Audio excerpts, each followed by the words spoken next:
Ya, balik lagi di Kopen Talks, Let's Talk Do More. Di sini gue nggak sendirian, gue bakal ngobrol tipis-tipis di sore yang ya nggak terlalu cerah, tapi juga nggak terlalu mendung juga. Enak sore-sorenya tuh nyore di sini di Sanskara di daerah Tamsis ini. Sini gue bakal ngobrol bareng sama Mas Abid. Halo Mas. Halo.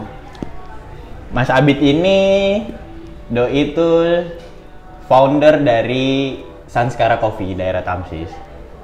Mas Abid ini backgroundnya apa sih Mas? Dulu aku ambil kuliah itu fotografi. Fotografi. Ya, terus kenal di kopi itu gara-gara waktu main lah kelompok gitu. Terus aku dikenalin lah sama kopi itu ada Arabica sama Robusta. Nah, dari situ awal aku ternyata kopi itu macam-macam ya, nggak cuman kayak kopi yang biasanya dulu bisa hal-hal minum di warung lah, kayak kopi saset itu. Dari situ terus aku penasaran lagi, aku tanya sama temen aku, ada warung kopi nggak yang memang warung kopi betul. Nah terus aku diajak, ada dari daerah Taman Siswa juga sih itu namanya Kopi Gayo. Kopi Gayo di sini ya? Iya. Di sini yang depan asrama Aceh. Nah itu, Oke. itu kan punya. Pas kebetulan aku juga terus kenalan, hampir sering setiap hari tanya-tanya di situ. Tanya-tanya tentang kopi itu apa aja sih Mas dan lain-lain. Nah, dari situlah mulai. Akhirnya ngikutin sering banget tiap hari minum kopi, nah, tertarik lah dari situ. Oke. Tapi kalau semisal bilang sedikit bercerita tentang Sanskara, jadi kalau aku nggak salah itu Mas Abid tuh sebelum jadi Sanskara yang seperti ini tuh ada cerita apa sih? Mas Abid dan Wilis tuh ada cerita apa sebenarnya? Oh iya, dulu sebenarnya nggak sengaja sih. Awal aku buka Sanskara itu dari aku sama kakakku tuh nyuruh aku untuk dokumentasiin di kerjaan dia sama bosnya gitu. Oke. Kebetulan dia punya mobil jeep. Nah bosnya diajaklah pakai mobil jeep itu ke daerah Merapi. Jadi kayak dia kumpul sama tim kerjanya. Tapi bukan untuk tour dong. Bukan. Tour kan namanya kan lavatur. Iya betul. Terus Habis itu dia ngajak aku, terus aku ngajak saudaraku juga, kakakku sepupu tuh buat bantuin aku buat dokumentasiin. Nah itu perjalanan dari Jakal ya, terus nyampe aku lupa daerah Merapinya tuh di mana ya.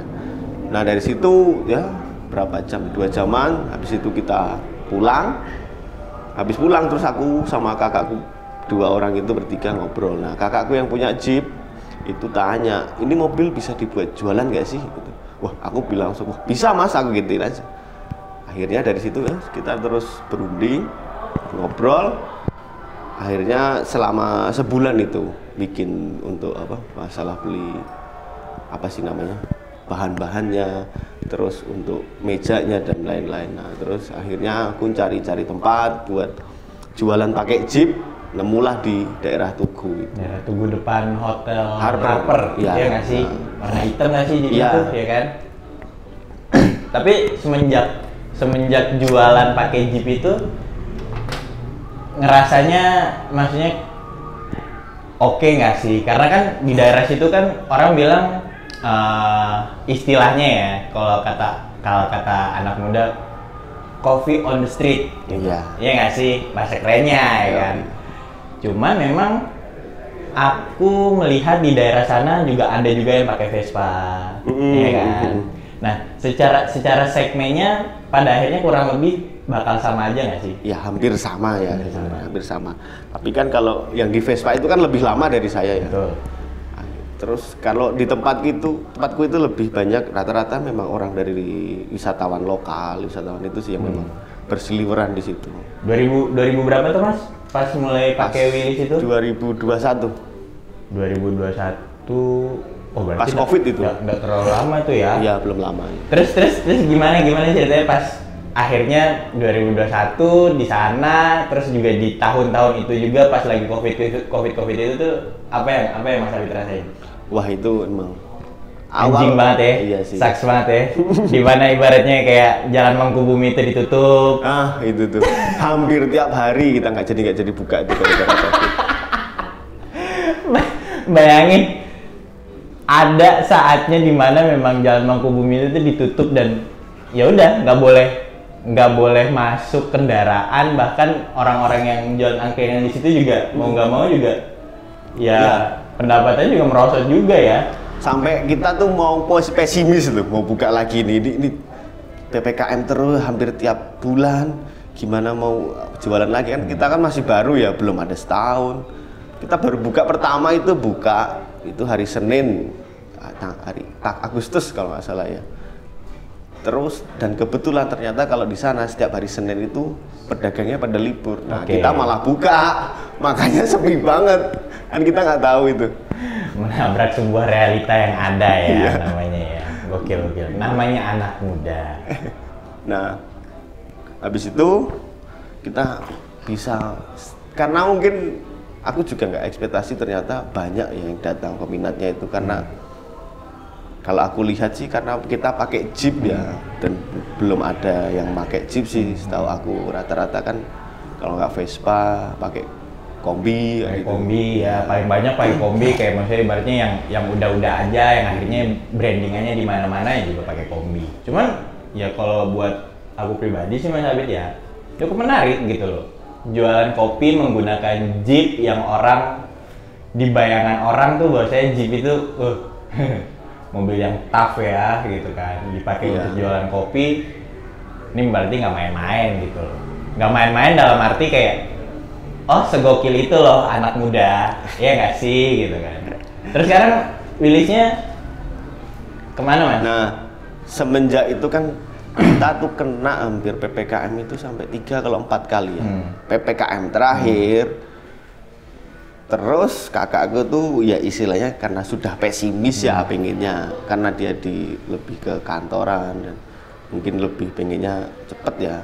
Terus yang kedua kakak saya memang ternyata sama dari keluarganya memang disuruhnya memang jadi dosen. Nah, dari situ kita akhirnya memutuskan untuk berpisah. Dan jeepnya itu akhirnya dibawa untuk ke Lavatur. Akhirnya jadinya ke Lavatur ya. Iya. Tapi masih pengen nggak sih maksudnya jualan pakai jeep tuh? Sebenarnya sih pengen sih ya, kita bisa kangen juga sih jualan di pinggir jalan. Jadi berarti peralihan antara pas dari jeep terus memutuskan untuk ya udah oke, jeepnya dipakai untuk di Lavatur, dan itu pasti ada sedikit dilema yang ya namanya orang wirausaha ya gitu kan, pasti kayak masih pengen berkegiatan lagi di wirausaha, akhirnya bukalah Sanskara di Taman Siswa ini. Iya. Kan? Nah itu dari awal ketika peralihan antara jeep dan membangun sebuah tempat, itu apa yang Mas Abid rasain? Jauh banget sih bedanya. Jauhnya? Karena berdasarkan dari konsepnya juga, budgetnya ya kan, maksudnya apa ya, dana untuk membangunnya. Oh betul, tidak sedikit, Iya, tidak sedikit. Apalagi ibaratnya kita menggunakan tempat yang seperti ini ya, dan berbicara soal tempat Sanskaranya sendiri, area Taman Siswa cukup lumayan strategis loh Mas gitu. Ya. Kebetulan sih ya, dapatnya di sini ya, kebetulan di sini kan. Terus aku kan nggak mungkin ya buka ini sendiri, akhirnya aku yang membantu aku, tim aku waktu di Sanskara itu juga ada timnya, 2 orang itu yaitu Vanu sama Kristo. Aku ajak lagi untuk bangun ini, tapi bentuk emang jadi kayak kedai kopi. Terus sama ada satu lagi memang bagian yang kayak brandingannya gitulah, namanya Ipang. Nah, akhirnya berempat itulah aku ngerangkul mereka untuk membuat konsep Sanskara yang berbeda. Kalau dari Mas Abid sendiri melihat Sanskara itu bergerak untuk konsepnya tuh kayak gimana sih? Konsepnya ya, kita lebih ke slow bar-nya sih ya Mas ya. Slow bar berarti Mas Abid dan tim seterbuka itu open bar lah istilahnya untuk customer atau gimana? Ya hampir kayak open bar. Ya nanti kalau misal ada Mas gitu mau, Mas aku pengen bikin kopi nih. kayak manual brew gitu kita terbuka sih. Atau mau di sharing ya istilahnya kayak sharing-sharing kayak misal Mas penasaran menggunakan alat-alat manual brew kayak V60, Aeropress gitu. Kita terbuka. Karena memang kalau aku lihat sekarang itu zamannya orang membangun coffee shop memang kebanyakan kecil gitu kan. Memang kebanyakan kecil, tapi dengan konsep yang slow bar ini ternyata works gitu loh. Ternyata sangat works-nya kenapa? Kenapa bisa se-works itu? Karena tadi gitu, mendekatkan antara sang penjual dan sang pembeli untuk ada di dalam sini untuk memberikan sebuah experience kepada customer gitu. Dan itu terjadi di Sanskara. Ya, yang belum semua langsung terjadi ya. Mungkin aku lihat memang masih banyak yang memang hanya pesan aja terus cabut. Tapi kita istilahnya terbuka sih kalau mau sharing tentang masalah kopi. Nggak cuman kopi aja sih, mau ngomongin saham atau ngomongin hukum. Ngomongin saham berat. Terus melihat dari Sanskara sendiri tuh, kalau aku cukup lumayan kemarin melihat medianya Sanskara itu cukup kreatif loh Mas. Kenapa sih Mas Abid dan teman-teman tuh berpikir untuk mendevelop medianya itu tuh se-sketsa itu, dalam arti kayak bikin reel seproduktif itu atau ibaratnya se-kreatif itu loh. Oh ya, karena aku lihat di hampir semua coffee shop tuh lebih kayak bahasa estetik gitulah, kayak serius lah ya dengan konsepnya mereka. Aku lihat tuh memang pengennya tuh kayak ya keluh kesah kita aja, keseharian-hariannya kita aja. Terus ada sedikit-sedikit tambahan bercandaannya, biar nggak terlalu kaku bahasanya. Karena mau kering kali ya kaku. Tapi memang dari semua media yang terdevelop seperti itu pasti kan berhubungan dengan lingkungan yang ada Mas, gitu kan. Nah, lingkungan ini kita ya kalau sekarang bilang suatu keyword yang lagi rame banget kan skena ya kan. Skena bro. Anak skena duduk Vincent. Anak skena bro, duduknya kayak begini bro, maksudnya kopi ya kan. Asik. Jadi memang dasarnya itu Sanskara selain minumannya yang enak-enak gitu kan. Kalian kalau misal pengen datang ke sini, orang-orang yang ada di dalam sini juga seterbuka itu. Apalagi ibaratnya mengusung konsep slow bar. Karena memang terkadang percaya nggak Mas? Ada tuh beberapa customer yang memang mereka ketika masuk di kedai kopi atau coffee shop lah gitu kan, sebelum mereka masuk tuh mereka merasa terintimidasi. Kira-kira kalau di Sanskara bakal kayak begitu nggak sih? Enggak sih, aku mengajak timku untuk selalu mereka tuh mengayomi. Jadi ya istilahnya jangan kayak membedakan aja sih, setiap menanyakan, terbuka aja kita. Mau ya ibaratnya ketemu temen lah kita ngobrol santai, biar ya kita tuh pengennya bahasanya saling kenal, biar menambahkan relasi juga kan, itu kayak gitu. Tapi emang kayak begitu nggak sih, maksudnya ibaratnya kalau kita berbicara tempat nongkrong ya kan, memang alangkah baiknya itu seperti itu loh Mas. Iya. Karena memang kalau terlalu jauh banget bedanya antara sang penjual dan pembeli itu orang kayak. Iya, jadi memang hanya sebatas kayak kamu belanja di Indomaret atau belanja di inilah. Betul. Kayak gitu sih. Kita tuh punya tagline, Anda senang, kami tenang. Apa tuh? Di balik tagline itu tuh apa tuh yang kemarin dipikirkan tuh apa gitu sebenarnya? Kalau mereka datang kan dengan senang, ceria kan, nah kita kan berarti tenang. Kalau mereka datang tiba-tiba minum gak habis, terus tiba cabut kan, kita kepikiran, duh kenapa ya? Nggak enak kah? Atau gimana? Nggak nyaman kah? Gitu.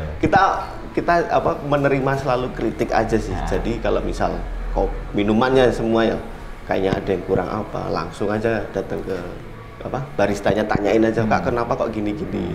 Misal yang kayak pelanggan yang kok rasanya beda ya kayak yang kemarin biasanya, ditanyakan aja langsung.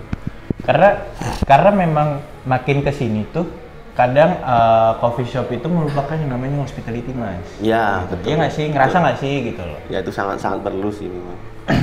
Dan kadang saking ibaratnya mereka melupakan tuh ya kayak ya udah mereka nge-treat customer tuh ya udah seadanya aja gitu. Betul. Ya hampir ya kayaknya hampir semua ya mereka ya udah kita pesen udah cabut gitu.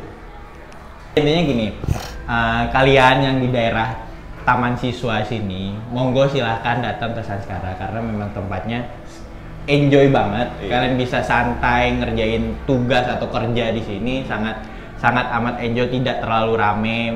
Tidak terlalu rame bukan berarti kita mendoakan Sanskara selalu sepi ya, enggak gitu loh. Cuman memang tempatnya sangat amat nyaman dan cozy. Oke, Mas? Iya. Kurang lebih itu aja ya. Siap. Selanjutnya aku bakal ngobrol bareng sama Mas Kiwil sama Mas Aceng. Oh iya, Mas Kiwil ini barista di Sanskara juga, gitu kan. Dia sebagai anak isi yang tercemplung di ranah seni, terutama teater. Pokoknya kita bakal ngobrol sama mereka berdua. Oke, Mas Abid, thank you.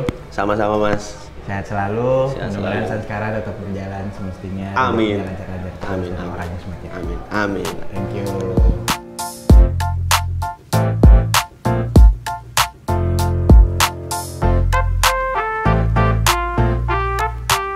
Balik lagi di Open Talks, Let's Talk Do More. Tadi kita udah ngobrol bareng sama Mas Abid. Sekarang kita ngobrol bareng sama Nih, namanya Mas Kiwil. Nama asli siapa, Mas? Nama aslinya Yuris Dika. Oke. Kalau Mas Aceng? Mas Aceng nama aslinya? Wah, nama asliku sangat islami, Mas. Nggak apa-apa. Nama asliku Muhammad Syahrul Aminullah. Buset. Kalau melihat dari kalian berdua ini kan secara background orang yang bergerak di seni ya. Pertama kali kalian kenal tuh kayak gimana sih? Kenal apa nih? Kita berdua. Iya. Oh, kenal satu sama lain. Iya. Kiwil itu kan sebetulnya kakak kelasku di kampus. Oke, diisi ya. Diisi itu kakak kelasku. Jadi ada kakak kelasku yang satu angkatan nama Kiwil, yang satu daerah di Serang. Dia bilang nanti lu kalau mau ke Jogja duluan, temuin aja yang namanya Kiwil. Anjing. Dia orangnya yoi banget. Tai. Bilang kayak gitu. Oh iya. Terus pas ketemu lah, oh ini apa nih namanya Bang Kiwil itu ya? Serem juga anjing, tatoan segala macam. Awalnya nggak sedekat ini kita. Terus ya udah kenal-kenal di kampus, ikut proses. Waktu itu dia jadi state manager, gue jadi state crew, jadi anak buahnya dia. Tapi Yoski juga mainnya gitu.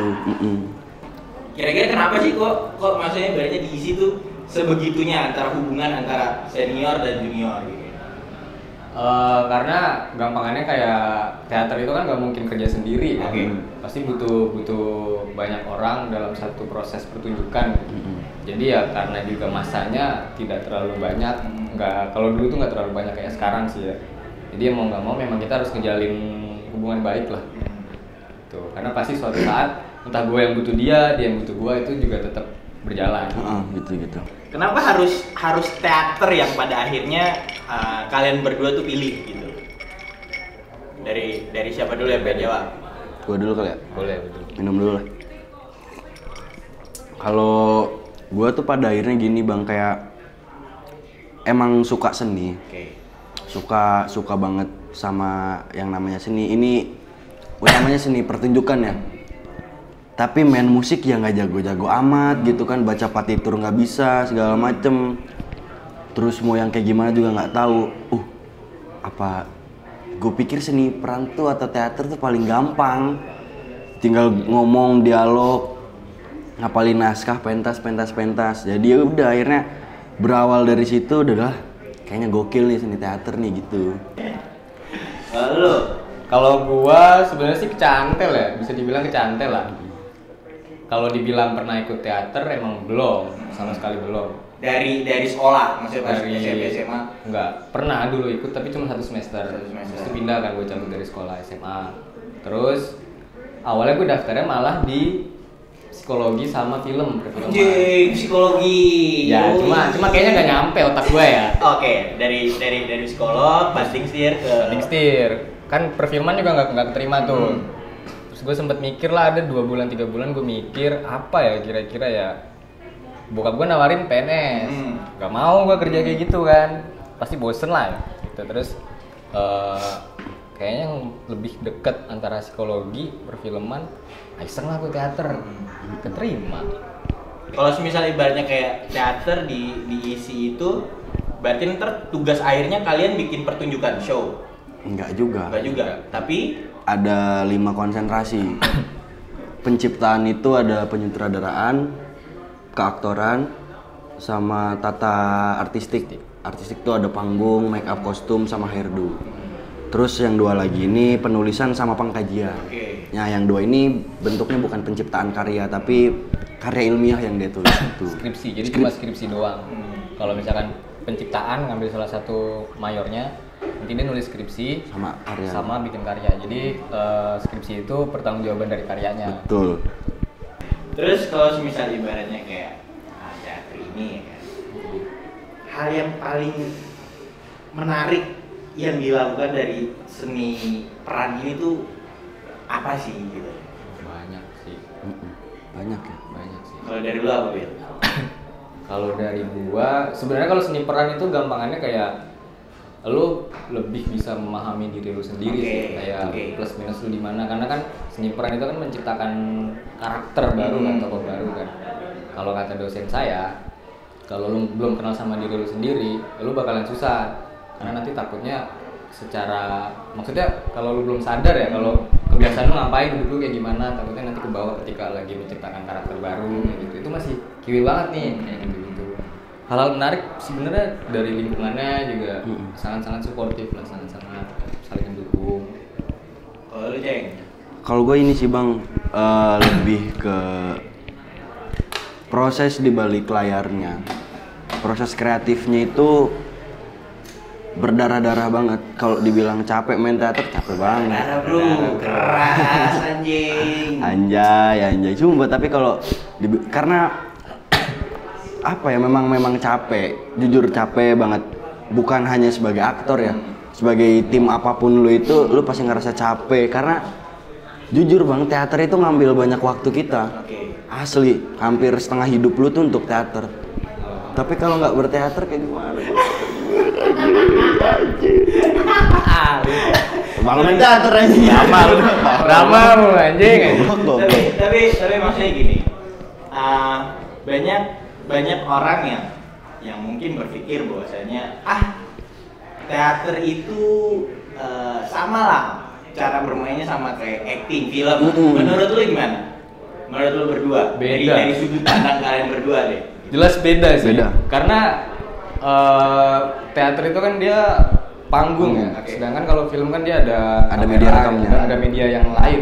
Kalau misalkan kita di panggung dengan katakanlah gaya acting atau porsinya juga harus lebih menyesuaikan sampai ke penonton yang paling belakang. Lagi bersuara ya kan. Ekspresi gitu-gitu. Kalau misalkan dulu di film pakai suara panggung itu bisa pecah nanti ininya. Jadi ada banyak perbedaan sih. Kalau kamera kan lebih fokus gitu. Nah, kalau lu di teater iya, acting juga iya, main di ini kan? Apa tuh? Apa namanya? Oh, pertaruhan series. Nah, menurut lu gimana tuh bedanya tuh? Beda banget sih Bang. Beda banget. Soalnya menurut gua sebenarnya gini, kalau ngomongin komponennya tetap sama-sama kompleks, cuman yang dibilang Kewil tadi benar, perihal gimana proyeksi kita, kebutuhannya yang kita sesuaikan. Kalau misalnya kita bawa acting panggung ke film itu pasti agak berlebih, karena kan kalau di film, di media rekam itu kita bisa cuman nyorot matanya doang gitu kan. Itu kan udah kuat banget. Kalau di teater kan nggak bisa, kita harus dibantu sama tubuh kita. Kalau misalnya itu adegan itu memang lagi sedih, itu gimana caranya dari mulai nafas lu, tarikan nafas, terus hembusan nafas, gestur apa aja yang akan bergerak itu memang harus benar-benar menggambarkan kalau lu itu sedih tanpa dialog, katakanlah gitu. Kalau menurut lu sekarang itu teater itu masih seksi nggak sih? Untuk di ranah yang lebih general lah. Kenapa? Gue bertanya seperti itu karena makin kesini tuh kayaknya gue melihat orang itu senang berperan, tapi mereka berperannya itu di skup yang lebih kecil. Kayak contoh kayak kita ambil contoh kayak sketsa. Sansara juga punya sketsa gitu kan. Yang ibaratnya mereka develop untuk media sosial mereka gitu kan. Terus kalau menurut lu sekarang masih seseksi itu nggak sih teater di kalangan anak? Sebenarnya masih sangat amat eksis sih sebenarnya. Cuma kesadarannya aja yang mungkin agak beda lah. Tanpa kita sadari kan juga kita sehari-hari ini kan juga sebenarnya berteater. Kayak kalau kata orang mah hidup itu panggung. Anjay, panggung sandiwara. Sebenarnya kita tanpa disadari ya berteater. Banyak nggak sih maksudnya anak-anak muda yang pengen mencoba untuk masuk ke ranah teater gitu-gitu? Banyak. Gimana sih? Mungkin ini ya. Ikut tes masuk kampus aja. Itu untuk yang mau ngikut studinya aja, Will. Oh gitu ya? Gitu, kayak kita orang gitu kan, anjay banget. Ini gue pernah lihat beberapa video di TikTok kayak proses enggak bang. Itu TikTok yang lain. Proses teaternya kayak teater koma di Jakarta gitu kan, atau teater musikal itu banyak yang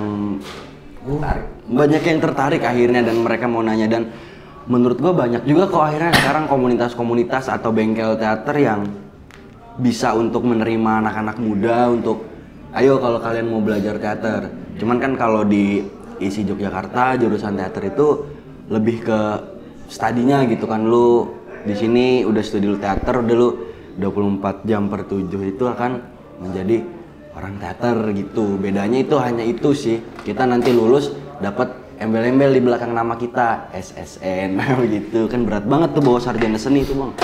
Makin kesini tuh orang makin takut ketika membuat sebuah karya yang terlalu menyentil, terlalu vulgar gitu kan. Takut ibaratnya tiba-tiba inilah, tiba-tiba itulah, tiba-tiba ada orang bilang depan ada tukang bakso, goreng gitu loh. Iya.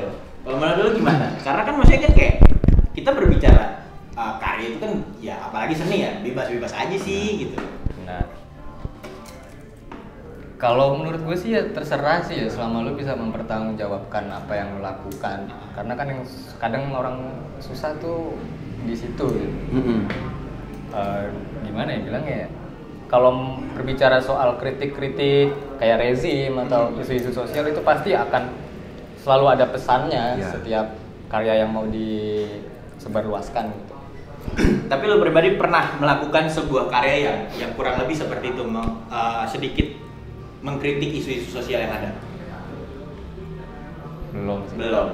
Tapi ketika ibaratnya diajak untuk melakukan hal kayak begitu, go. Gue sih ayo aja ya. Yang penting tanggung jawabnya bareng-bareng.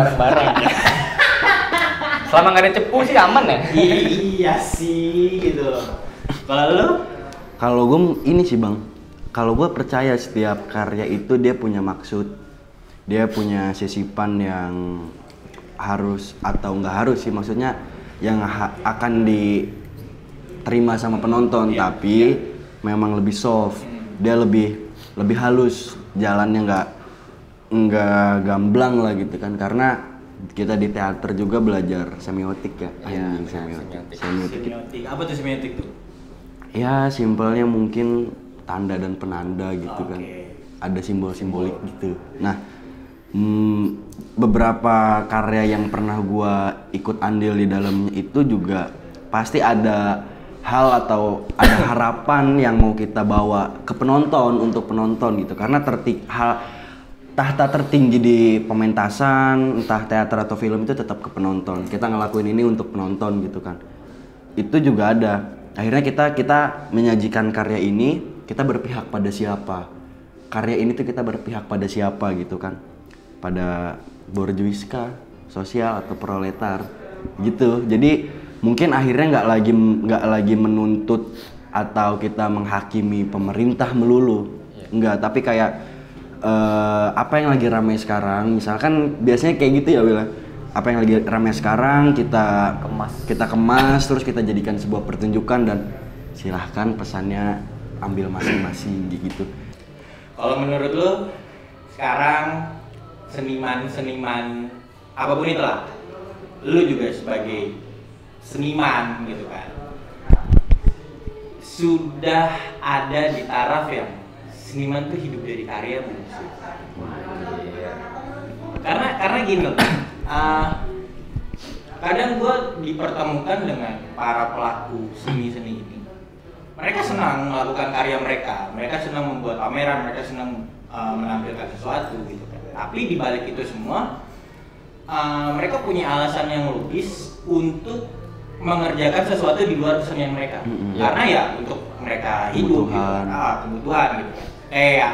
Ya anggap aja kayak misal kayak kalian gitu kan. Kalian berkesenian, berteater atau ibaratnya nge-roll film, syuting film gitu kan. Habis itu kalian punya side job lagi sebagai barista di Sanskara gitu kan. Menurut kalian seniman-seniman sekarang sudah cukup untuk menikmati apa yang dia karyakan belum sih? Wah, kalau itu Kayaknya kalau itu nggak prosesnya tahu sih. panjang, Bang. Panjang ya. Mungkin ada beberapa nama yang cukup besar gitu kan. Cuma Ya akhirnya kan menuju ke dedikasi untuk Iya. berkesenian itu panjang. Dan jujur kayaknya entah gue pribadi, gue masih butuh langkah yang panjang untuk akhirnya sampai ke titik sana. Prosesnya panjang, jadi ya gue juga sangat-sangat angkat topi untuk seniman-seniman senior yang selalu menginspirasi kita sebagai calon seniman, karena kita masih belajar untuk terus semangat lah ngegaungin seni gitu. Karena gue ngeliat semangat hidupnya untuk berkesenian itu bukan lagi tentang hobi, tapi ya hidupnya di situ. Hidupnya di situ dan value apa yang ibaratnya Betul. dikembangin. Tapi kalau gue pribadi sih agak nggak sepakat sama statement seni untuk hidup. Karena ketika lu berkesenian untuk ngehidupin lu, takutnya ada ketidakjujuran dalam karya lu, karena ada tuntutan yang lu kejar, entah itu finansial atau apapun itulah gitu. Yang penting lu bisa hidup gitu. Takutnya ya lu pada akhirnya tidak benar-benar pure mengekspresikan apa yang pengen lu karyain, karena kan karya itu kan media kan. Jadi gue lebih sepakat ya lu hidup untuk seni aja. Terus dalam waktu dekat ini ada proyekan apa yang lagi kalian garap? Entah proyekan kalian atau ibaratnya bareng-bareng sama teman kalian gitu-gitu loh. Kalau gua ini di bulan Oktober sih rencananya ada pementasan juga pertunjukan Di Jogja. di Jogja di Jogja. kampus. Itu ya balik lagi ngebantu tugas akhir teman, ikut andil di situ. Nama pertunjukan itu Malam Terakhir. Naskahnya dari Jepang. Karya Yukio Mishima kalau gue nggak salah ingat ya. Dia cukup menarik sih menurut gue secara cerita ya. Jadi ada seorang pemeran utamanya ini yang di highlight ini, dia nenek-nenek berusia 90-an tahun. Tapi dia tidak seperti nenek-nenek pada umumnya yang dalam tanda kutip yang udah lemah renta. Dia dalam 99 tahun hidup dia masih misterius dengan rasa cintanya. Jadi dia masih diagung-agungkan, masih dianggap cantik sama orang-orang, walaupun dia cukup dibenci dengan orang-orang sekitar karena kebiasaannya dia yang suka ngomenin orang pacaran di taman, kadang-kadang ngelempar rokok, Agak strict ya. memang agak aneh. Terus dia juga kayak punya kutukan gitu loh. Jadi setiap ada cowok yang menyebut dia cantik, mengagung-agungkan dirinya, itu tidak lama si cowok ini mati. Jadi ada kutukan yang entah dari mana ya. Jadi dia 99 tahun tidak punya pasangan sama sekali. Tadi di awal tuh gue udah nyiapin beberapa, gue suruh mereka buat nulis gitu kan. Ini fun fact tentang mereka gitu. Sebenarnya sih lu orang tuh ketika nonton ini tuh nggak perlu buat tahu ya. Tahu sebenarnya. Cuman ya gue membuat ini tuh supaya ibaratnya ya lucu aja, lebih mengenal mereka secara personal. Aduh. Ini gue bakal bacain dan gue bakal tembak langsung. Oke. Cucu Kiai. Anjir. Tadi yang gue sebut di awal banget, nama gue pasti keislaman banget. Namanya itu doa. Iya betul, aku sangat-sangat berterima kasih sama orang tuaku karena kebetulan kakek dari mamah itu punya pondok pesantren Salafi. Dulu itu namanya Darul Ibtida. Nah, kakek itu namanya Kiai Haji Marjuki. Terus sesepuh lah di kampung gitu kan, di kampung tuh sesepuh. Akhirnya sempat waktu udah tua, sempat off dulu itu pondok. Karena om gua, adiknya mamah itu masih mondok. Beliau itu mondok sampai 14 atau 15 tahun untuk akhirnya ngelanjutin trah. Karena memang kalau gue bagaimanapun sekarang kan gue memilih untuk berkesenian yang kalau diiniin kan kayak gimana gitu ya. Apalagi keluarga gue sangat agamis. Cuman gue berani bilang dan berani bertanggung jawab kalau udah ini tenang aja, insya Allah ini masih di jalan yang direstuin sama Allah, gue bilang. Karena biarpun bagaimana, ya kita bertiga ini sama-sama laki-laki dan laki-laki itu harus punya prinsip. Betul, ya betul. Terus yang kedua, gak suka bagian bawah mukanya. Iya, itu gua kayaknya. Apa ini? Apa itu dengan suka bagian bawah mukanya itu maksudnya gimana Karena gitu? menurut gue rada kontras, Bang. Kayak Apaan sih, leher lu? Enggak gini, pipi nih. Karena menurut lu bagian muka udah oke lah ya. Ya udah cukup pede lah. Udah cukup pede lah. Sampai mana pede lu? Nah, sampai sini doang. Jadi kalau pakai masker tuh gue pede banget.